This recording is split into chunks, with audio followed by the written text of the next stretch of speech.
Fadjet, Cap Sport. Bonjour à tous et bienvenue sur Fadjet, vous nous écoutez sur 94.2, c'est votre rendez-vous sportif hebdomadaire Cap Sport. N'hésitez pas à venir liker notre page Facebook Cap Sport, vous êtes de plus en plus nombreux à nous écouter et on vous en remercie. Avec moi aujourd'hui, membre des Saturday FC, Kylian est avec nous, salut Kylian. Salut tout le monde. Également, Ingrid n'a pas pu être présente aujourd'hui mais elle sera de retour la semaine prochaine sans faute. Mais bon, notre réalisateur est là, Hakim, salut. Aujourd'hui donc au sommaire de l'émission, une actualité locale concentrée exclusivement sur le football avec la division d'honneur et on a invité Cédric Gauger, l'entraîneur de Blénaud. On aura une page bien évidemment sur le beach tennis avec Romain Zappa, numéro 1 lorrain de beach tennis et également président de club, du club de Batilly à l'occasion du premier tournoi international de beach tennis en Lorraine. L'actualité sportive nationale avec quelques infos décalées, le quiz, la page sur la AS Nancy-Lorraine et bien évidemment en fin d'émission, comme d'habitude, les pronostics. Cap Sport, actu sportive locale. Évidemment, on saura tout. On fera l'avant-match de l'AS Nancy-Lorraine en fin d'émission avec Kylian. Ça va être très très intéressant d'avoir son ressenti, notamment sur le match de lundi et cette belle victoire contre Créteil. On y reviendra évidemment tout à l'heure, mais tout de suite, on va faire un petit point sur cette division d'honneur, Hakim, avec des résultats le week-end dernier, pour le moins surprenants. Ouais, d'abord, la réserve d'Épinal donc, qui s'est imposée 5-1 à Magny, alors que Gerville est allé s'incliner sur le fil à Saint-Avold 2-1. Amnéville s'est imposé sur son terrain 2-0 face à Sarrebourg. Bar-le-Duc et la PMS se sont quittés sur un score nul d'un but partout. Trémery s'est incliné 3-1 face au SR Saint-Dié. Et dimanche, donc, Sarreguemines s'est imposé 3-1 face à Vemrange. Vemrange, l'adversaire de Blénaud, on y reviendra tout à l'heure pour ce week-end. Et Neuve-Maisons sur son terrain, donc, qui a été littéralement mangé par le FC Lunéville. Alors justement, un petit point sur le classement avant d'avoir Cédric Gauger en ligne, l'entraîneur du CO Blénaud, CS Blénaud. Ouais, comme tu l'as dit, histoire que tout le monde ait bien le classement en tête. Lunéville est toujours en tête justement avec 52 points. Deuxième Saint-Avold 39 points, tout comme le CSO d'Amnéville. Quatrième le SAS Épinal 35 points. Cinquième la PMS 33 points. Sixième Neuve-Maisons 32 points. Septième Trémery et Magny avec 29 points. 9e Saint-Dié 28 points, 10e Bar-le-Duc avec 25 points, 11e la réserve de Sarreguemines avec 24 points, 12e Gerville 22 points, 13e Vemrange avec 19 points et donc 14e Blénaud avec 16 points et Sarrebourg donc toujours dernier avec 14 points. Juste à préciser qu'à l'heure actuelle il y a 4 descentes dans ce championnat de division d'honneur puisque ça dépend, vous savez, des championnats supérieurs et à l'heure actuelle il y a 2 Lorrains donc, qui sont dans cette charrette, ce qui ferait que les relégables seraient donc à l'heure actuelle ou à l'heure où on se parle Gerville, Vemrange, Blénaud et Sarrebourg. Cap Sport, actu sportive locale. Et donc pour parler avec nous de cette DH, Hakim, tu pars à la rencontre de Cédric Gauger qui est l'entraîneur de CO Blénaud. Cédric, bonjour. Bonjour. Vaguement, on ne va pas s'attarder sur les tristes événements qu'il y a eu donc, la semaine passée face à Neuve-Maisons. On aurait juste aimé avoir un petit peu ton impression et surtout savoir où par rapport à cette histoire, où est-ce que vous en êtes actuellement. Alors actuellement, il ne faut pas se le cacher, on est dans le dur évidemment et on est dans une lutte pour le maintien qui est très compliquée.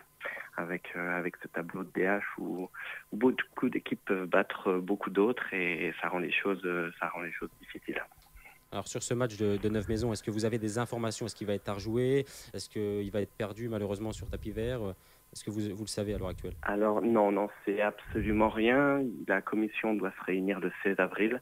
Donc jusqu'à ce moment-là, on saura évidemment absolument pas ce qui nous attend. J'espère que l'issue ne sera négative pour aucun des deux clubs, puisqu'on n'y est pas réellement pour quelque chose. Je parle du staff et des joueurs. Donc voilà, en espérant une issue positive pour tout le monde. Alors on va voir les matchs qui vont avoir lieu ce week-end juste après. Mais est-ce qu'on peut dire qu'en cas de défaite dimanche, ça en sera fini pour la division d'honneur pour Blénaud? On rappelle que vous vous déplacez donc à Vemrange. À Vemrange, c'est bien ça. Alors fini, je pense que d'un point de vue comptable, toujours pas, puisqu'il nous resterait 8 matchs à jouer avec un match en retard contre Épinal. Donc, possibilité de prendre 24 points. Donc, mathématiquement, ça serait pas fini, mais il faut être clair que si on n'arrive pas à gagner contre des concurrents directs à ce maintien, la situation serait très très compliquée. Comment est-ce que vous expliquez justement ces difficultés d'abord extra-sportives avec un changement de coach à multiples reprises, notamment cette saison? Alors, à multiples reprises, non, ça ne s'est passé en fait qu'une seule fois. Après, Voilà, ça a été une histoire de message qui passait certainement un petit peu moins bien vis-à-vis des joueurs qui se sont retrouvés dans cette spirale vraiment négative. Donc voilà, le président a essayé de changer les choses et m'a fait confiance pour essayer de bouger les choses. Mais voilà, on a beaucoup de difficultés à changer cette spirale de défaite, cette dynamique négative. Mais on travaille. On travaille beaucoup pour ça et je pense qu'on va y arriver. Alors justement, vous travaillez pour ça sur un point plutôt sportif. Il y a du mieux dans le jeu, c'est vrai, mais une inefficacité offensive assez flagrante malheureusement. Oui, clairement notre problème là. Effectivement, je sens un groupe et nous sentons, puisqu'on travaille donc à deux sur cette équipe, un groupe qui est pourtant très concerné.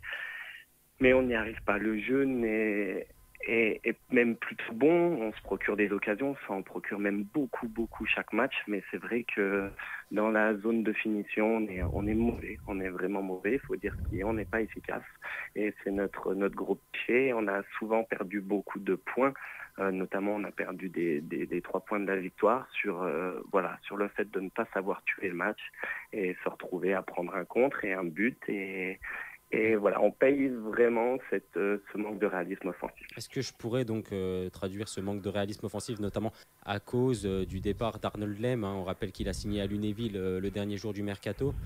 Est-ce que ça peut aussi forcément jouer dans la balance ? Alors forcément, se priver d'un joueur comme Arnold, quand on voit encore aujourd'hui ce qu'il fait au sein du FC Lunéville, évidemment c'était une grosse perte, mais il n'y a pas eu que lui, il y a eu d'autres attaquants qui sont partis à la trêve, et je pense que c'est ça, il nous manque un joueur, vraiment comment on peut dire ça, un tueur devant le but, qui est capable de finir toutes ces occasions qu'on se crée, et c'est clair que ça nous est préjudiciable. Et quels sont les mots d'un entraîneur justement quand ces troupes sont en perte de vitesse comme actuellement, puisqu'on le rappelle, vous êtes avant-dernier du classement, vous allez jouer le 13e, donc la place juste devant vous. Quels sont les mots d'un coach avant de jouer un match comme ça ? Alors, je pense que les mots qu'on va chercher à utiliser, c'est de reprendre confiance. La qualité, on l'a. Les très bons joueurs, on l'a. On a un problème collectif, c'est évident, mais reprendre du plaisir, parce que ça fait très longtemps qu'ils sont la tête un peu sous l'eau, donc essayer de s'en sortir par le jeu et un jour le travail finit toujours par payer, c'est ce qu'on m'a appris depuis que je suis tout petit, donc je me dis qu'un jour tous les efforts qu'ils font qui sont nombreux tout au long de la semaine, ça finira par payer. Mais surtout, prise de confiance, prise de responsabilité, puisqu'on a besoin de joueurs qui prennent leurs responsabilités, notamment dans cette zone de vérité devant le but. Et voilà, et aller chercher des points parce que tout ce club mérite qu'on se dépouille pour aller chercher ces points. Est-ce que l'entraîneur que vous êtes croit encore au maintien à l'heure actuelle ? Alors évidemment. Sinon, c'est pas la peine de se rendre 4 fois par semaine à Blénaud pour essayer de se sortir de là si on n'y croit plus. J'y crois puisque je vois les joueurs travailler et voilà. Avec Fabrice, mon adjoint, on y croit dur comme fer. C'est compliqué, mais on va tout faire en tout cas pour pas lâcher les joueurs et montrer qu'on leur fait une confiance immense en espérant ça puisse les aider à trouver des ressources nécessaires. Alors 3 points de plus que votre adversaire du jour, un match en plus néanmoins pour Wembranche. Max l'a dit tout à l'heure. Si on revient sur ce week-end, on s'axe sur ce match. Est-ce que vous avez préparé d'une manière différente cette semaine à l'entraînement avec notamment du travail devant le but par exemple puisque c'est un manque d'efficacité, ou est-ce que vous avez travaillé différemment pour cette rencontre ? Alors évidemment, je suis partisan de ne pas toujours s'adapter à son adversaire et de pouvoir imposer son style de jeu. Malgré tout, dans la période actuelle, il est évident qu'on a des choses à travailler. Donc on a un énorme travail devant le but, on a un énorme travail de maîtrise collective et d'animation offensive à mettre en place. Et voilà, on s'y colle vraiment toute la semaine. On répète des schémas de jeu, on répète des schémas d'animation offensive qu'on essaye de maîtriser de mieux en mieux, de créer cette envie et ce jeu collectif qui nous permettra de faire la différence, sans oublier de travailler un petit peu sur notre solidité qui petit à petit commence à nous faire défaut aussi derrière. Cédric Gauger, évidemment, On le sait, l'avenir de Blénaud en DH est plus qu'incertaine. En cas de descente, est-ce que vous serez encore l'entraîneur de cette équipe la saison prochaine? Alors là, malheureusement, je peux pas vous en dire plus actuellement. Vous avez envie? Évidemment, j'ai envie. Une descente serait entre guillemets une défaite et un échec, c'est évident. Après, on n'aurait pas envie de baisser les bras, et si le club voulait repartir même en DHR avec Fabrice et moi, eh bien ça serait évidemment avec encore plus d'énergie, mais on va déjà tout faire dans un premier temps pour pas descendre, et puis on tirera les conclusions, et les dirigeants du club tireront leurs conclusions après ces 8 derniers matchs. En tout cas, on vous souhaite évidemment le maintien en cette fin de saison, et on regardera ça de très très près. On n'hésitera pas à en parler chaque semaine dans l'actualité de notre émission. Cédric Gauger, merci beaucoup d'avoir été avec nous. Merci à Bonne vous. fin de championnat et à bientôt. À bientôt, au revoir. Justement, un petit Cap Sport, actu sportive locale. Justement, un petit point peut-être avec toi, Hakim, sur les matchs de ce week-end, les matchs à venir. Tu l'as dit, le CO Blénaud se déplace à Vemrange pour un match ô combien important dans cette fin de championnat. Mais il y a des autres matchs importants. Oui, et ça dès demain, donc avec l'APMS qui reçoit la réserve de Sarreguemines, Lunéville reçoit Magny, Épinal reçoit Trémery, Sarrebourg reçoit Saint-Avold, Saint-Dié reçoit Amnéville, et dimanche, Gerville, qui est aussi dans la difficulté, reçoit Bar-le-Duc, Neuve-Maisons sera au repos, et Vemrange donc recevra Blénaud pour un match à ne pas perdre. Très honnêtement, quelles sont les chances de Blénaud dans ce championnat de DH? Elles sont infimes, les chances de se maintenir. Tu sais, ça peut aller très vite. Je pense qu'il suffit, en tout cas, je pense qu'une victoire leur ferait bien évidemment le plus grand bien ce week-end. Ils reviendraient à hauteur de leur adversaire du jour. Après, ils ne seraient plus qu'à 3 points de Gerville, qui est à l'heure actuelle 4e. Comme je l'ai dit, ça dépend aussi des descentes des divisions supérieures. Une 4e, avant la 4e place, je veux dire, en partant de la fin, bien évidemment, peut être maintenue si, on va dire, les équipes du dessus font le taf, comme on dit d'habitude. Mais voilà, donc il l'a dit, hein, avec Blénaud, qui a quand même beaucoup de supporters et qui est quand même assez vivant, notamment sur les réseaux sociaux. Ces joueurs savent qu'ils n'ont pas le droit, en tout cas, de lâcher, de baisser les bras. Et je pense qu'en tout cas, Vemrange va avoir du fil à retordre ce week-end. Et un petit mot également sur l'équipe qu'on suit depuis le début que cette émission existe. C'est évidemment le Lunéville. L'Udémile, ça y est, c'est quasiment fait. Hein. La montée en CFA2 est quasiment actée là. Bah écoute, c'est le même principe que pour Blénaud. Mathématiquement, c'est bien évidemment pas encore fait. Ça peut l'être dans ces prochaines semaines. On aura bien évidemment le capitaine ou l'entraîneur ou un joueur de Lunéville, pourquoi pas en studio, afin d'évoquer ça. Mais c'est vrai qu'en gagnant dès ce week-end, ils peuvent bien évidemment faire un pas supplémentaire. On rappelle donc que Lunéville reçoit Magny. Kylian, toi, tu es supporter de l'AS Nancy-Lorraine, hein, on le rappelle, tu es membre des Sateurs DFC. Tu suis un petit peu le football amateur? Un petit peu, oui, ce qui se fait dans la région au niveau des clubs.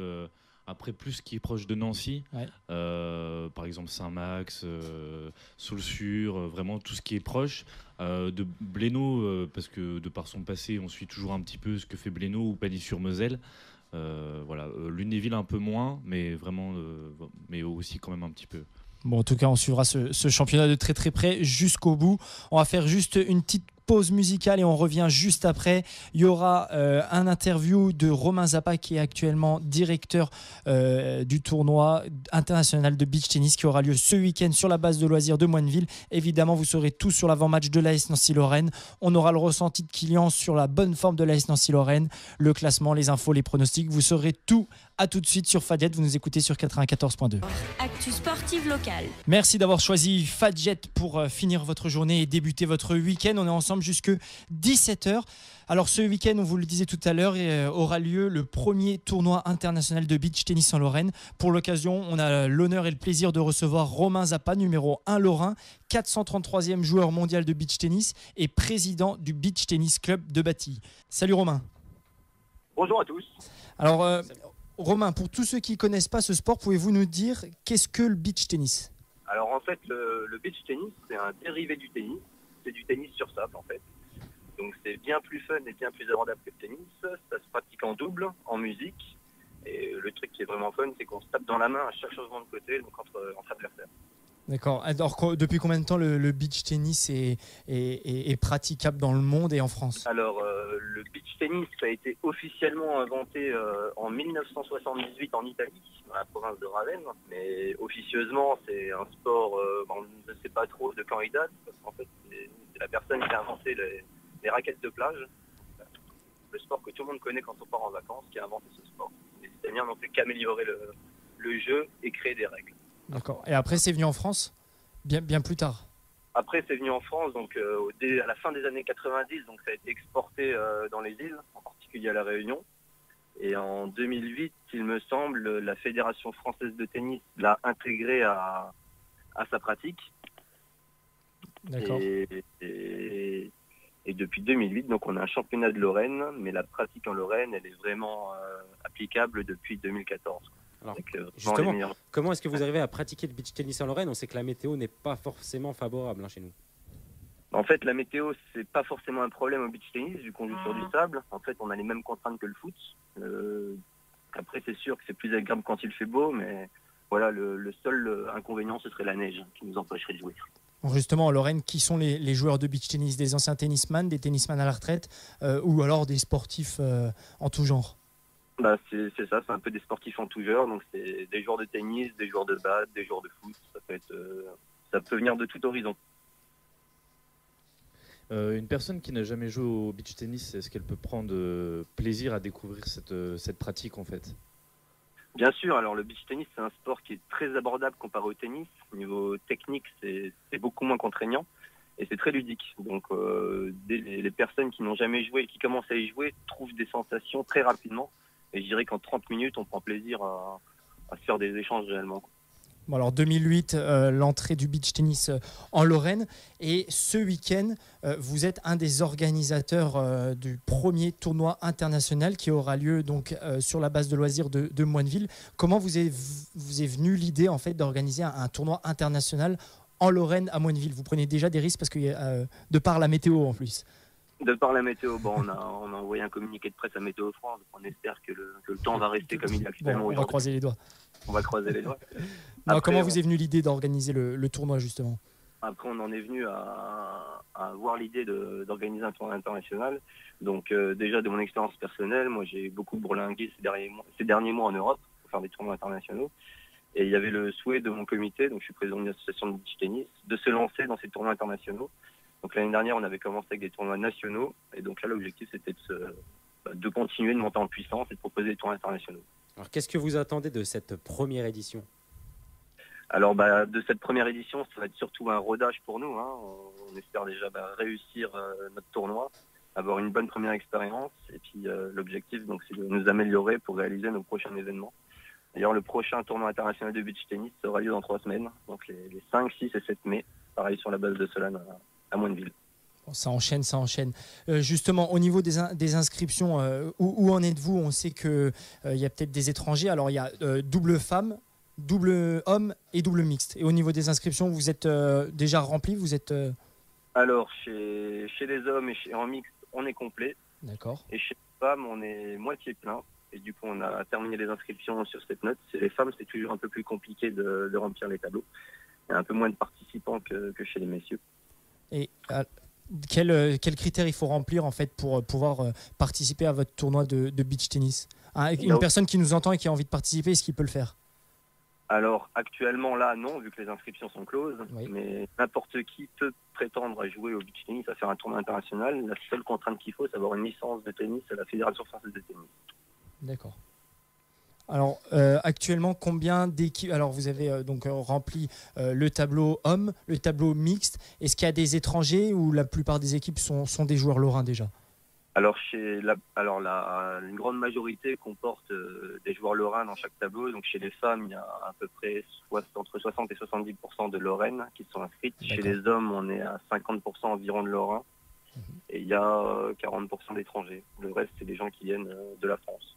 Alors justement, quelles chances sont réservées à nos Lorrains? Est-ce qu'on aurait le plaisir de les voir s'imposer finalement? Alors, ça va être compliqué de voir une paire lorraine s'imposer. Forcément, c'est un premier événement en Lorraine. Donc, les joueurs lorrains vont être en rodage sur ce type d'événement. Mais après, chez les hommes, on peut espérer des quarts. Ce serait logique. Il y a 2 équipes qui mériteraient d'intégrer les quarts de finale. Une demi serait une belle performance pour eux. Et une finale, là, ce serait un exploit, carrément. Par contre, chez les femmes, une demi serait complètement logique étant donné qu'une de nos paires, Lorraine, est tête de série numéro 3. Et donc 3 ou 4, du coup il va y avoir un tirage au sort et donc on espère pourquoi pas une finale pour elle et pourquoi pas le titre. Eh ben, on va croiser les doigts. Pour les personnes qui veulent venir découvrir le beach tennis, quel est le programme des festivités? Ça commence demain à 9h, c'est bien ça?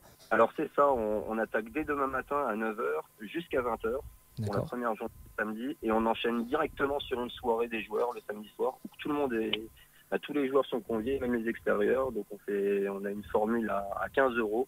Donc le repas est compris et l'entrée à la soirée est comprise également. Donc, chers auditeurs, vous entendez bien, si vous avez envie de venir participer à la fête du beach tennis, c'est à Moineville sur la base de Solane. Vous pouvez venir également participer donc, à cette soirée. Il y aura les joueurs qui seront présents et puis vous pouvez passer une bonne soirée sur la base. Est-ce que vous avez quelque chose à rajouter peut-être, Romain? Vive le beach tennis et vive Cap Sport. Merci, parfait. Bon, Romain Zappa, merci beaucoup. Bonne première édition et puis on n'hésitera pas à parler des résultats des joueurs lorrains dans notre édition de la semaine prochaine. Merci, bonne continuation. Merci. Donc un gros rendez-vous, un sport qui n'est pas forcément connu et on arrive quand même en Lorraine à avoir des compétitions internationales de ces petits sports qui essayent de se développer via une fédération française comme là la Fédération française de tennis qui a décidé donc comme il disait en 2008 de reprendre le beach tennis sous ses ailes, tout comme il le fera pour le paddle depuis l'année dernière. La Fédération française de tennis a pris également le paddle. Donc voilà, on suivra ça de très très près. En tout cas, n'hésitez pas à venir, vous l'avez compris, rendez-vous demain matin 9h sur la base de loisirs de Solane avec de la fête, de la musique, du sable, voilà, des vacances, on s'y croirait presque. Kylian, toi tu connaissais pas du tout? Pas du tout, mais je pense qu'il y a d'autres fédérations qui devraient s'en inspirer, je pense. Cap Sport, actu sportive nationale. Et donc l'actualité sportive nationale comme à son habitude avec quelques informations un peu insolites où j'aime bien réagir et titiller un petit peu les gens qui sont autour de la table. Notamment donc Kylian et Max aujourd'hui. On rappelle que Ingrid malheureusement est souffrante. Non, je plaisante. Donc, interrogé mercredi sur l'avenir de Dortmund à Anfield jeudi. On rappelle que Dortmund reçoit Liverpool. Daniel Sturridge a fait part d'une comparaison plutôt insolite. Il s'est imaginé une partie de jeux vidéo afin de décrire un peu le stress que les footballeurs ressentent lorsqu'ils entrent sur le terrain. Ils disent que c'est comparable à une partie de PlayStation. Ça m'a un petit peu rappelé des souvenirs avec toi, Max. Tu avais un peu les mains moites aussi lorsque tu touchais un peu la manette. Ouais, mais je me souviens des bonnes parties qui finissaient jusqu'à 4h du matin où je te mettais tes petites tôles. Donc même avec les mains moites, ça me va, moi. Kylian, c'est encore d'actualité, ça, entre Saturday FC, les tournois de FIFA, les matchs FIFA, toujours. Tu te situes où, toi, par rapport à ça? T'es dans les vainqueurs en général ou t'es plutôt celui qui parle alors avant j'étais vraiment mauvais à FIFA. Il tient la buvette. Non, mais avant les tournois, tout le monde savait que c'était 3 points contre moi. Et puis je m'y suis mis et ça va un peu mieux. Comme quoi finalement tout peut arriver avec un petit peu de travail. La deuxième information que je voulais vous communiquer, c'était un petit peu moins drôle, c'est le match de Ligue des Champions d'Océanie entre le club fidjien du Nadi FA et les Samoans du Kiwi FC. On rappelle donc que le Kiwi FC s'est incliné 4-3 et a vu l'arbitre délivrer 6 cartons rouges et 11 avertissements à la suite notamment d'une échauffourée qui a éclaté au bout du temps additionnel. Alors bien qu'il s'agisse d'un fait rarissime, ce n'est toutefois pas un record puisqu'en 2011 en effet, un arbitre argentin avait expulsé 36 joueurs, tous les titulaires et tous les remplaçants dans un match de division inférieure après une bagarre générale. De plus en plus de toute façon des gestes qu'on n'a plus envie de voir sur un terrain de football, donc des décisions exemplaires qui devraient peut-être parfois être exemplaires dans le championnat de France, que ce soit en Ligue 1 ou en Ligue 2, avec des bagarres générales qu'on a encore l'occasion de voir et des faits qui n'ont rien à faire sur des terrains de football, donc c'est pas plus mal. Troisième info, qui tente rien à rien, à la recherche d'un sélectionneur depuis le licenciement d'Ibrahim Fage. On en avait parlé ici lors d'une précédente émission. C'est la Syrie qui a carrément contacté José Mourinho, l'entraîneur de 53 ans sans club depuis son départ de Chelsea annoncé à Manchester United. Le manager portugais a poliment refusé l'invitation, comme l'a apporté son agent Jorge Mendes.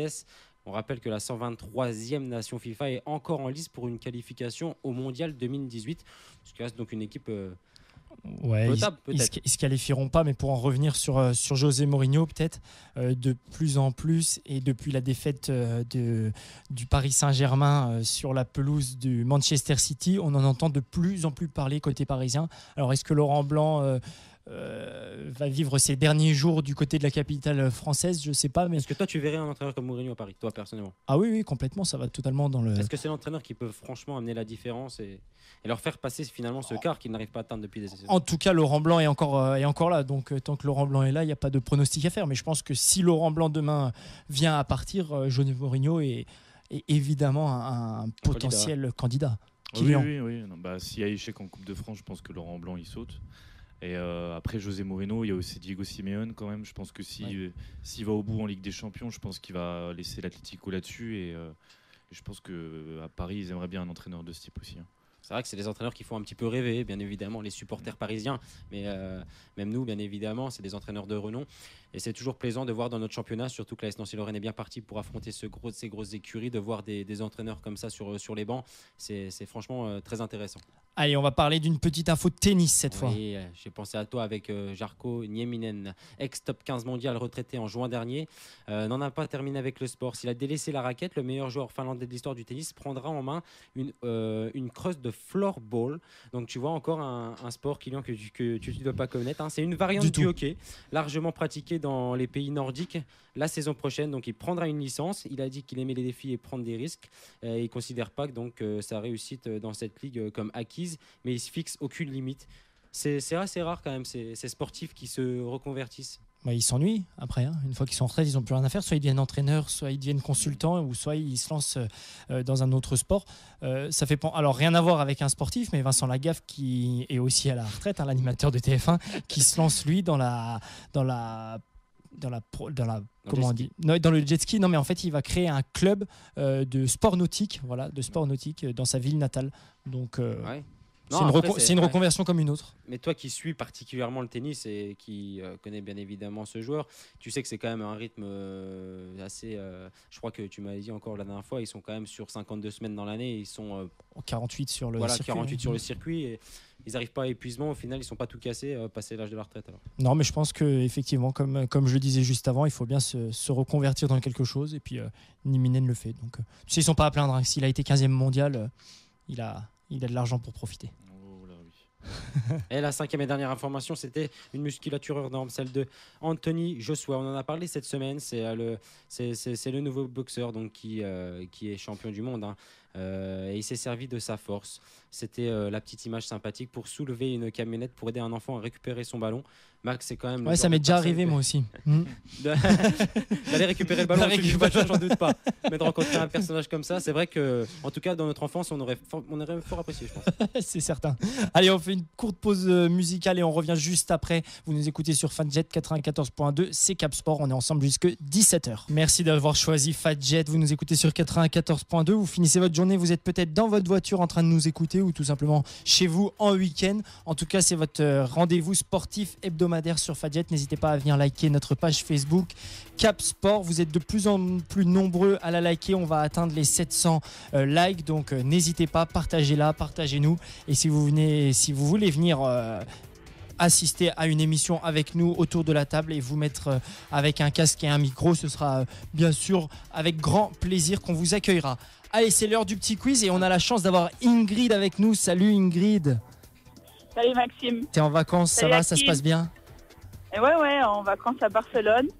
Bon, j'ai fait une petite infidélité au stade Marcel Picot pour me rendre au New Camp dimanche soir. Il y en a qui ont de la chance. Ouais, j'ai mes places. T'as tes places.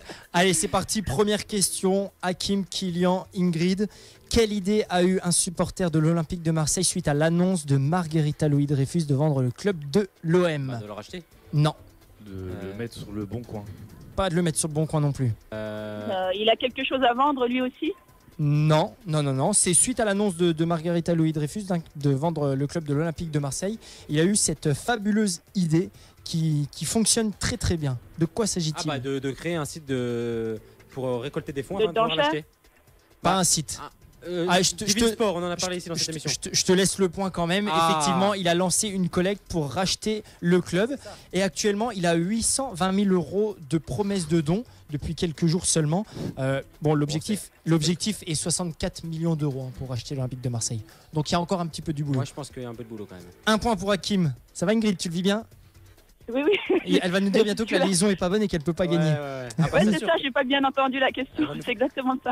Enlève Alors, ton casque alors. On parle de Batshuayi dans les médias cette semaine Puis spécial parce qu'il y a, Oui. il y a une personne qui l'envoie, qui le recommande à Tottenham. Qui est cette personne? Son frère? Non. Son père? Est-ce qu'il est belge? La personne qui le recommande? Eric Oui. Garrett. Non, non. Est-ce que c'est un Marseillais? C'est un non, ce n'est pas un Marseillais. C'est un joueur Est-ce français. que c'est un joueur? C'est pas un joueur français, Kylian. C'est pas un joueur, Ingrid. Est-ce que c'est un entraîneur actuel et il est entraîneur d'une équipe? Il est à la, La recherche d'emploi, Mourinho. il est à la recherche d'emploi. C'est pas Mourinho, mais c'est un C'est entraîneur. l'ancien coach de Marseille là, qui s'asseyait sur une glacière. Là. Bielsa. Son nom m'échappe. Bielsa. Ingrid, dommage. Tu donnes le point à Hakim une fois de plus. Oh, le scandale. Allez, je te le laisse à toi, Ingrid, celui-là. Un point ouais. pour Ingrid. Non, mais- Effectivement, Marcelo Bielsa qui a recommandé Batshuayi à Tottenham. On ne sait pas, Voilà, oui, on sait j'ai pas pas ce la qu'il mé- fait du j'ai côté pas de la mémoire Tottenham, des mais en noms. tout cas, voilà, le petit chouchou de Bielsa, c'était évidemment Michy Batshuayi. Un point pour Hakim, Ouais, un point encore, pour je te le laisse, Ingrid. hein, je te le laisse. Kylian, il va falloir scorer. hein. Sur Marseille, Tu es trop bon. Allez, pourquoi Thierry Omeyer, le gardien du Paris Saint-Germain, fait l'actualité cette semaine? Gardien du Il va, handball. arrêter. il va arrêter sa carrière. Il est- Non, il a trouvé un club entraîné. Il est devenu papa. Non, ça c'est Il s'est reconverti c'est dans un autre Karabatic sport. qui est devenu papa. il s'est pas reconverti dans un autre sport et on parle toujours sur le terrain de handball. C'est pas Ah, il va évident. peut-être jouer sur Alors, le il terrain. a réalisé un exploit, un nombre d'arrêts. T'es pas loin, Ingrid. T'es pas loin. Il a le record du monde d'arrêt. Non. Il a fait effectivement, Ingrid, t'as un 0,5 points. hein. Il a fait effectivement 1 million d'arrêts. Mais pourquoi? Pourquoi a-t-il fait 1 million d'arrêts? Pour une œuvre caritative. C'était pas pour une œuvre caritative. C'était lors d'un match officiel? Non, non, c'est lors d'un entraînement cette semaine. Il a fait 1 million d'arrêts Ah, dans un entraînement. pour le match, pour le publier. 1 million d'arrêts. Le Paris Saint-Germain l'a Pour le publié. Guinness Book des records. Non, pourquoi aurait-il fait 1 million d'arrêts comme ça? Pour le Paris Saint-Germain. 1 million d'arrêts. Oui, oui, 1 million. Parce qu'il avait 1 million de followers sur Twitter. Allez, moi je donne le point à Kylian parce que le club du Le Paris demi-point, Saint-Germain le demi-point, parce que- a célébré son million de fans sur Facebook en demandant à Thierry Omeyer de faire 1 million d'arrêts. Bon, un point partout alors. Un point pour Kylian. Mais 1 Un million point d'arrêts, il a mis combien de temps à faire 1 million d'arrets? Bon, je sais pas Ingrid, mais ça se trouve, tu sais, c'est pas vrai. Enfin, c'est C'est sa naïveté qui la caractérise. toujours naïve Ingrid, les vacances te changent pas. Toujours. Allez, un point chacun. Dernière question. Pourquoi on parle de Vezeli dans les journaux Parce cette qu'il a semaine? battu Djokovic au tennis hier. Kylian a trop gagné. Facile. On n'a Effectivement, pas eu le temps de parler. Vezeli a battu Novak Djokovic au deuxième tour de Monte Carlo et il a créé donc la sensation du tournoi en éliminant le numéro 1 mondial. À savoir qu'hier, Vezeli s'est fait éliminer au tour par Gaël Monfils sur le score de 6-1, 6-1. Bah, c'est Moi, malheureux j'avais parce vu que l'info, mais j'avais pas mémorisé le nom. Encore notre invité qui gagne hein, quand même. en général, c'est vrai Ouais. qu'on aime bien laisser les invités gagner, quoi. Surtout Ingrid. Oui, oui, c'est vrai qu'on a toujours été le fair play, ouais, c'est vrai. Bon, c'est bravo vrai. Kylian. Ingrid, tu restes avec nous? Oui, je suis toujours là. Eh ben allez, elle est toujours là. On va passer donc à la page de l'AS Nancy Lorraine. L'avant-match de l'ASNL. Alors évidemment, vous l'avez vécu, belle victoire de l'AS Nancy Lorraine lundi soir contre Créteil. Juste avant de parler de l'avant-match de l'AS Nancy Lorraine qui se déplace sur la pelouse du Havre demain après-midi, on va revenir justement avec toi, Kylian, sur le match de lundi soir et cette belle victoire nancéenne, 1-0.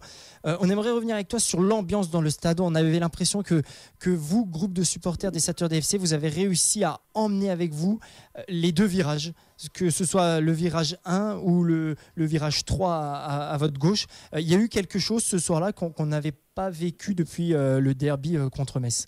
Bah, c'est vrai que le match précédent à domicile, à la fin du match, après le but de Nancy, on avait réussi à faire lever la Piantoni, ce qui avait plutôt bien fonctionné. Alors le virage 1 et 4 n'avaient pas trop suivi.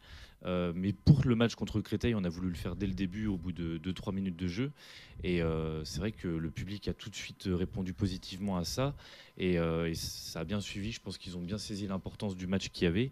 Et ça a très bien fonctionné. Et pour Sochaux, ça peut aussi être pas mal. Mais c'était un souhait avant le match de faire ce genre de choses, ou alors c'est venu pendant le match en voyant les virages répondre un petit peu, vous vous êtes dit allez on continue, on y va? Bah en fait, c'était souvent des discussions informelles entre nous.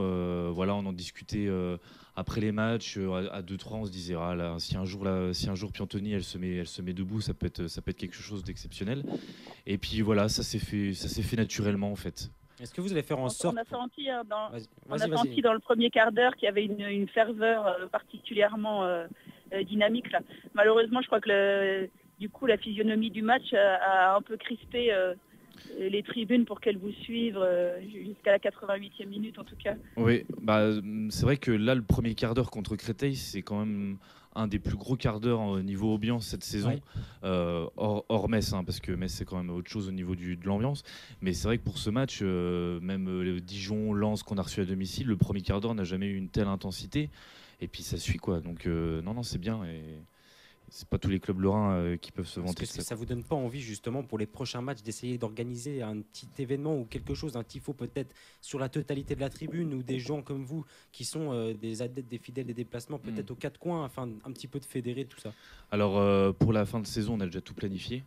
Enfin, le programme est déjà, donc vous aurez la surprise. Mais voilà, pour qu'il y ait tout le stade, voilà, il y a les 50 ans du club qui arrivent, il y a ce genre d'événements, voilà, il va y avoir des gros matchs aussi en Ligue 1, où bien sûr toute la Piantoni sera probablement mise à contribution. Après voilà, c'est sûr que l'objectif non, mais c'est vrai que réussir à faire vibrer la Piantoni comme ça sur toute la tribune, si ça peut se faire, mais c'est mieux quand ça se fait naturellement.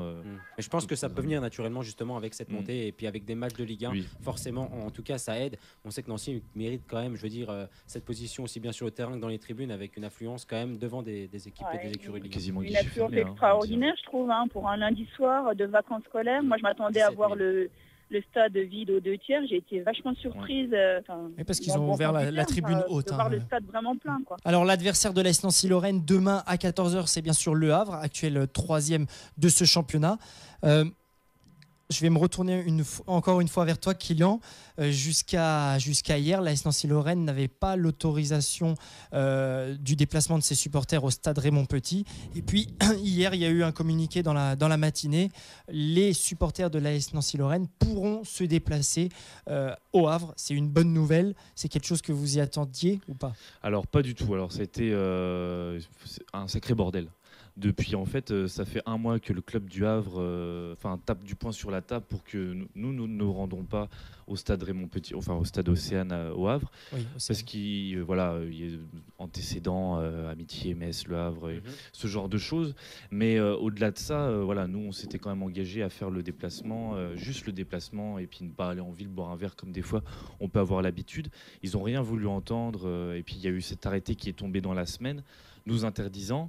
Et là, renversement de situation, Jacques Rousselot s'est lui-même saisi de dossier et monté au créneau pour qu'on puisse partir au Havre et aller encourager la SNL. Et ça, je tiens à dire que c'est quand même... on tire quelques fois à boulet rouge sur Jacques Rousselot quand il fait des déclarations un petit peu... extravagante comme ça, mais là c'est vrai que c'est un des premiers présidents quand même qui intervient de lui-même pour un arrêté préfectoral concernant l'interdiction des déplacements. On sait et on connaît son amour pour l'AS Nancy-Lorraine. Hein. Je veux dire, après les présidents comme lui sont de plus en plus rares malheureusement, mais c'est vrai que, en tout cas, je pense que sa cote d'amour n'a jamais chuté, même avec la relégation ou quoi. Je pense que Jacques Rousseau est énormément apprécié dans les travées du stade, en tout cas. C'est vrai que moi, j'étais un de ses premiers détracteurs à certains moments, hein. Mais là, ce qu'il a fait hier, c'est quand même quelque chose de très fort, hein. Il n'y a aucun président qui, à un moment donné, a dit, et en plus, il s'engage personnellement à dire, je paye le bus. Voilà. Alors, je paye le déplacement. Et le club offre le transport en bus et prend en charge la moitié du prix de la place au stade. Il n'en coûtera donc que 10 € pour aller encourager l'AS Nancy-Lorraine demain au Havre.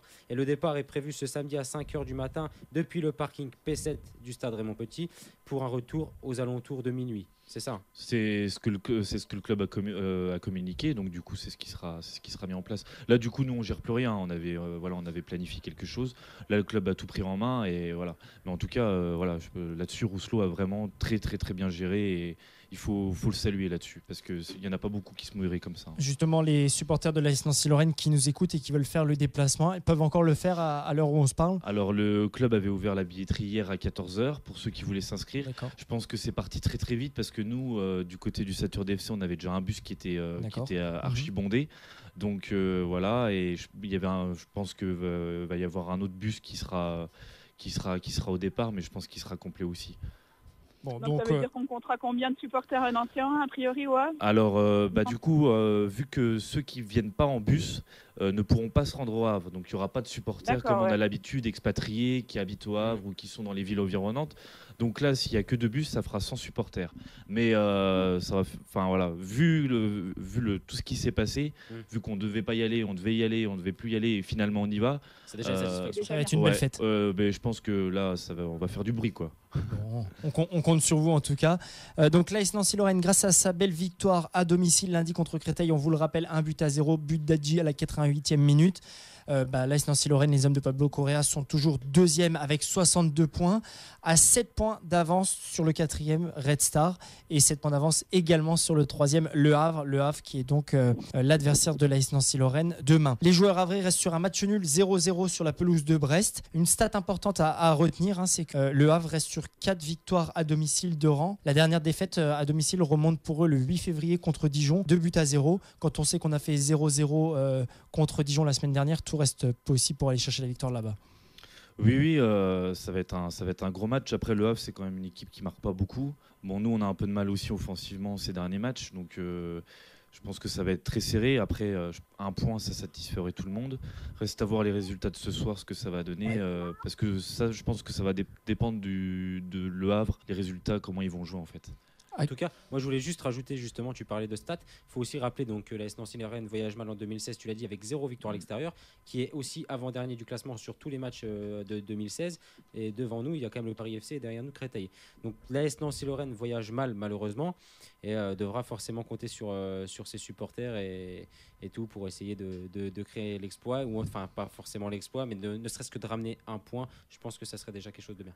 Alors par contre, moi je pense qu'ils vont jouer de manière décomplexée, ce qui leur est pas arrivé, il me semble, depuis 4 voire 5 semaines. Donc le fait d'avoir gagné lundi soir à Pico, on les a sentis quand même jouer la trouille au ventre. Enfin, je me dis qu'ils vont aller au Havre un petit peu plus rassurés, peut-être un petit peu plus décontractés. Et voilà, moi je suis un petit peu confiante pour le match de.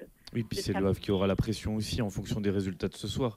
Si tous les résultats sont favorables, en plus Le Havre devra impérativement gagner.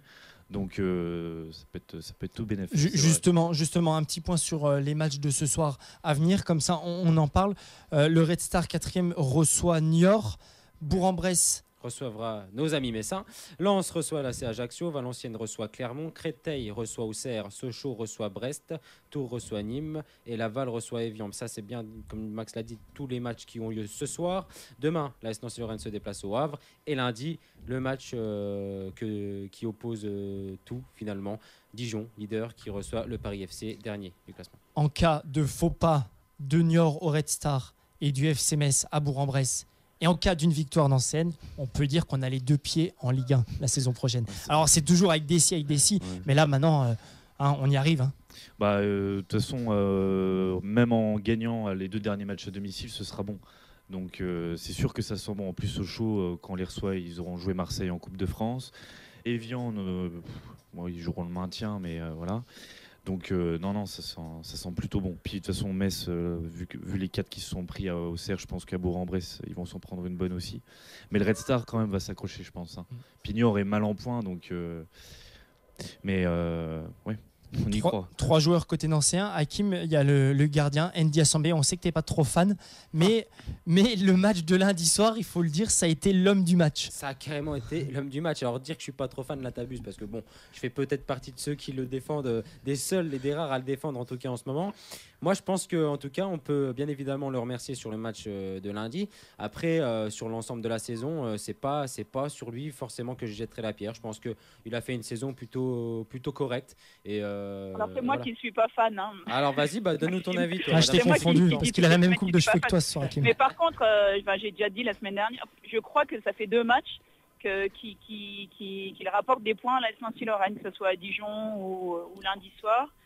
Il s'est enfin montré décisif, à mon goût. Max, c'est pas ton avis? C'est pas mon avis ici. À Dijon, il a été décisif, mais il a failli aussi nous faire perdre les 3 points. On le rappelle, c'est Clément Langlais qui sauve sur sa ligne un ballon suite à une mauvaise sortie de Ndiaye Sambé. Alors, il peut avoir confiance en sa défense, c'est une certitude, puisque la défense de l'AS Nancy-Lorraine cette année peu critiquable, avec Diane et Badila qui prennent le relais parfaitement sur les anciens. Donc Ndiaye Sambé, oui, a été décisif lundi soir. On espère qu'il va le rester jusqu'à la fin de la saison, mais c'est loin d'être un grand gardien qu'on espérait en début de saison quand on a vu la fin de saison dernière qu'il a pu faire. Un deuxième joueur côté nancéen, c'est évidemment la grande forme de Youssouf Hadi qui rentre toujours à la 80e minute ou même à la 70e. Pablo Correa qui le fait rentrer assez tardivement dans la partie, même si peut-être lundi soir, je m'excuse, peut-être qu'il est rentré plus tôt que ça. Il est rentré vers la 50e. 50e, voilà, peut-être un peu ouais. plus tôt que ça. Mais bon, voilà, Youssouf Hadi ne fait plus de matchs pleins depuis quelques matchs maintenant. Ça devient de plus en plus notre joker finalement. Et quel joker, quoi. Oui, en plus d'aller un peu une méforme, on peut le dire. Et Hadji le supplée parfaitement, puisqu'il marque, de toute façon, en plus il marque des buts importants. Ouais. Donc, mais c'est vrai qu'il a plus 90 minutes dans les jambes. Hakim, un petit mot sur le défenseur, Diane également. Ouais, moi, Diane, par contre, là, je suis un des partisans de ce défenseur qui a connu la galère dans la saison. Il ne faut pas oublier qu'il était 4e choix il y a encore quelques semaines et qui revient bien, qui fait ses matchs et qui nous montre qu'on pourra peut-être aussi compter sur lui sur la prochaine, voire les prochaines saisons. Et voilà, maintenant, c'est vrai que j'ai moyennement apprécié ces gens dans les tribunes qui maintenant sont un petit peu des fervents défenseurs de Diane alors qu'ils étaient le premier à l'enterrer lorsqu'ils faisaient des boulettes. Et je le dis haut et fort. Ingrid, côté Havre, on a ton chouchou, Thomas Ayas, qui aura peut-être à cœur de s'il a la chance de jouer, de faire un grand match contre son ancienne équipe. C'est pas compliqué, hein, tous les anciens nancéens, vous faites de tous les anciens nancéens mes chouchous, mais c'est vrai.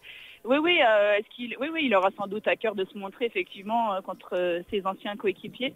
Alors je sais pas, il est titulaire ces derniers matchs au Havre. Non, il a été remplaçant la semaine dernière. Ouais, donc peut-être que là le coach psychologiquement va le mettre d'entrée, mais moi je vois encore une fois les Nancéens faire une belle perf au Havre. Bon, on verra. Autre joueur côté nancéen, Hakim, un joueur que tu détestes par contre là. Ah oui, j'ai dit quoi? Nancéen. Non, côté Havre, pardon, c'est Mathieu Duhamel. Oui, Mathieu Duhamel, plutôt l'ami de Kylian plutôt que moi. Mais c'est vrai que cet ancien Messin aura à cœur de se montrer face à l'AS Nancy-Lorraine. On sait qu'il a déjà marqué contre nous et qu'il nous a fait du mal. C'est un très bon joueur, il faut dire ce qui est. C'est un très bon joueur de Ligue 2, néanmoins, puisque à chaque fois qu'il accède à l'étage supérieur, il fait des mi-saisons, voire des saisons très écourtées parce que finalement, il se fait transférer. Mais voilà, il s'avère que c'est un petit peu un des fantomatique au match aller. Hein. Je me souviens qu'on en avait déjà parlé ensemble, qu'on s'était méfié de lui. Et il revenait de blessure, je crois, pour son... Ouais, il était passé à travers. Oui, c'est ça, il revenait de blessure. Ouais, il était pas... Donc, mais il a joué à Caen en Ligue 1, c'est ça? Oui, c'est ça. Enfin, il a joué. S'il a fait une dizaine de matchs, c'est le bout du monde. Il a marqué 2-3 buts et puis après terminé. Mais bon, comme dit Ingrid, le Havre... c'est vrai que ça sent plutôt la bonne perf, quoi. Puis défensivement, on est costaud, donc. Ouais, mais il y a des qualités, encore une qualité offensive du côté du Havre, c'est Ghislain Gimbert, un joueur qui a 30 ans, qui a marqué déjà 6 buts cette saison, qui a bien la Ligue 2. Il me semble qu'il est passé par des clubs comme Vannes-Tours, La Vallée 3. Alors certes, c'est vrai que c'est pas sur le papier les clubs les plus prestigieux, mais c'est un joueur d'expérience, encore une fois, auquel il faudra faire attention, qui est vraiment un relais, en tout cas pour tous ces défenseurs, et qui sait aussi distribuer les bons ballons. Toi, Kylian, tu vois forcément un match fermé ce samedi parce que tu penses que les joueurs auront à cœur de ramener un point et un point important pour la montée. Pas forcément, ce ne sera pas forcément fermé, mais moi c'est ce que je pense en tout cas. Tout dépendra des résultats de ce soir, mais c'est vrai que nous, un point, on sera toujours à 7 ou 5 points d'avance en fonction des autres résultats. Le Havre, un point, si les autres gagnent, il reste quand même accroché. Moi je vois un bon 0-0, mais après c'est sûr que Nancy peut vraiment faire la différence à un moment donné, si on retrouve la qualité offensive qu'on avait au début 2016. Alors justement, Dijon première avec 64 points, on va faire un petit point sur le classement. Hakim, si tu veux bien. Ouais, bien sûr, avec Nancy qui suit de près, donc avec 62 points. Le Havre, 55 points, tout comme le Red Star à la 3e et 4e place. 5e Metz avec 53 points. 6e Lens, 52 points. 7e Clermont, 51 points. 8e Auxerre, 48 points. Et là, ça y est, c'est lâché. Je pense que franchement, définitivement, à partir du 9e Brest, 45 points, ça devient compliqué. 10e Tours avec 44 points. 11e Bourg-en-Bresse, 43 points. 12e, l'AC Ajaccio avec 40 points. 13e Nîmes a une belle 13e place avec 36 points, mes amis nîmois. 14e Valenciennes, 15e Laval, 16e Sochaux, 17e Évian avec 32 points. Et dans la charrette, toujours Niort, Créteil et le Paris FC. Le Paris FC qui se déplace, je l'ai dit, chez le leader dijonnais ce week-end. Tout reste encore à faire dans cette fin de classement de Ligue 2. En tout cas, on a une équipe de Lens qui revient bien. Tu l'as dit, Hakim, ils sont 6e avec 52 points, à 3 points seulement du 3e. Une équipe lensoise qu'il y a 2 matchs, on aurait mis sur la touche pour cette montée, et finalement c'est un prétendant à cette montée en Ligue 1. On le rappelle, le dernier match, Lens recevra le FC Metz, qui pourrait être un match plus qu'important pour l'accession en Ligue 1. Ouais, tu l'as dit, ça fait partie aussi des équipes encore dans la course et qu'on peut continuer à suivre. Maintenant, je pense que franchement, ça devrait jouer entre Dijon, Nancy et le Havre ou le Red Star. Je vois mal en tout cas les autres revenir. Maintenant, oui, tu l'as dit, Lens, mathématiquement, c'est pas fait, mais en tout cas, moi, je les vois pas. Metz à l'extérieur, ils sont plutôt mauvais cette saison, enfin depuis 2016. En plus, ils vont à Lens le dernier match qui jouera probablement quelque chose. On connaît la ferveur qu'a Félix Bollaert. Ils reçoivent aussi le Red Star, je crois, Metz là dans les prochains. Exactement, la semaine prochaine. Voilà, la semaine prochaine. Donc ça va être un choc. Fin de calendrier difficile. Ouais, et puis ils ont beaucoup de blessés. En ce moment, ils n'y arrivent pas. Enfin, Metz. C'est quasiment un miracle qu'ils aient 53 points, qu'ils soient là et qu'ils s'accrochent. Je ne sais pas trop comment ils font. Cap Sport, les pronostics. Allez Ingrid, honneur aux femmes, donne-nous ton petit pronostic pour le match de demain après-midi. Alors écoute, moi j'avais une première impression, je m'étais au départ positionnée sur un 0-0, j'avais dit que je marchais sur tes plates-bandes, et puis j'ai entendu que Kylian avait déjà pris cette option-là, et puis bon, j'ai pas arrêté de dire que non, pour moi, je pense que Nancy va aller s'imposer au Havre, et je dis même sur un score de 2-0. 2-0 avec les buteurs. Vraiment, tu changes d'avis. Tu changes d'avis. Pedretti, les 25 mètres. Je change d'avis. Ouais, mais ça y est, je suis enthousiaste. Il fait beau, le soleil brille. Ouais, du coup, je dis Lou Samba parce qu'il me semble que Pablo va le faire jouer. Lou Samba et puis Hadji, bien sûr. Kylian, toi 0-0 ? Ingrid a failli me faire changer d'avis par rapport à tout ce qu'elle a dit, mais je reste quand même sur mon 0-0. Ce qui serait déjà formidable. Moi je vois un but partout, avec un but de notre Youssouf Hadji national. Et moi je vois un 2-1 à l'extérieur pour l'AS Nancy-Lorraine. Et oui, il faut le dire. Qu'est-ce qui t'arrive ? Je pense que c'est le soleil, il fait beau ici aussi. Ici aussi il fait beau, c'est la fête. Non, moi je pense que l'AS Nancy-Lorraine va aller s'imposer au Havre et mettre un dernier coup de collier pour l'accession en Ligue 1 la saison prochaine. On le rappelle, si jamais l'AS Nancy-Lorraine vient à s'imposer contre le Havre, on les met à 7 points. À 7 points de la fin, il restera 4 journées, ce sera fait. Kylian, merci beaucoup d'avoir été avec nous. Mais merci à vous de m'avoir reçu à nouveau. C'est un plaisir. On espère que les Satyrs DFC vont nous réserver de belles surprises jusqu'à la fin de la saison. En tout cas, on en a eu une belle lundi soir, on le rappelle, avec une vraie ambiance dans le stade Marcel Picot. Donc on invite évidemment tous les supporters à vous suivre sur les champs dès que vous chantez pour les hommes de Pablo Correa. Et on espère évidemment vous avoir encore plus nombreux la saison prochaine. Et j'en profite aussi, il y a la journée du supporter le lendemain du match contre Évian. Donc c'est toujours rue sous Azote, il y a des animations toute la journée, les joueurs, probablement le président, des lots à gagner avec une tombola, les différents assos du supporter seront là pour présenter ce qu'elles font tout au long de l'année. Il y aura aussi une visite du stade, des animations sur le terrain, il y a plein de choses. C'est le lendemain d'Évian, donc la journée du supporter, et c'est une belle journée. Tu y seras, Ingrid, bien sûr. Oui, bien sûr. Et peut-être vous en avez déjà parlé, mais avec une vraie belle célébration qui est en train de naître avec les joueurs là, et qui est super chouette en fin de match. Oui, à la fin du match. J'apprécie beaucoup. Ça faisait un bout de temps qu'on en discutait avec les joueurs en fait, et ça s'est fait naturellement au lendemain de la dernière victoire à domicile. Et c'est quelque chose qui est super. Et pour la montée, il y a d'autres belles surprises qui arrivent. En tout cas, merci d'avoir été avec nous. Ingrid, profite bien de cette fin de vacances. Je vais tâcher. Bisous à vous les gars. Hakim, bonne soirée. Chers auditeurs, bon week-end. À la semaine prochaine, évidemment. Même heure, 16h, 17h. Et on peut également nous retrouver sur Facebook, Hakim. Oui, tu l'as pas dit de l'émission. Je me disais, qu'est-ce qui se passe sur Cap Sport, CAP, plus loin, sport. Et n'hésitez pas donc à liker la page, hein. Vous êtes pas loin des 700 j'aime. Et voilà, en tout cas, on vous remercie. Passez une bonne soirée. À bientôt sur 94.2. Ciao, ciao.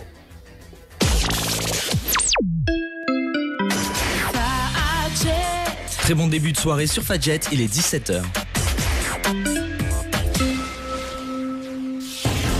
L'actualité à Nancy et ailleurs. Les 15, 16 et 17 avril, une exposition vente d'artisans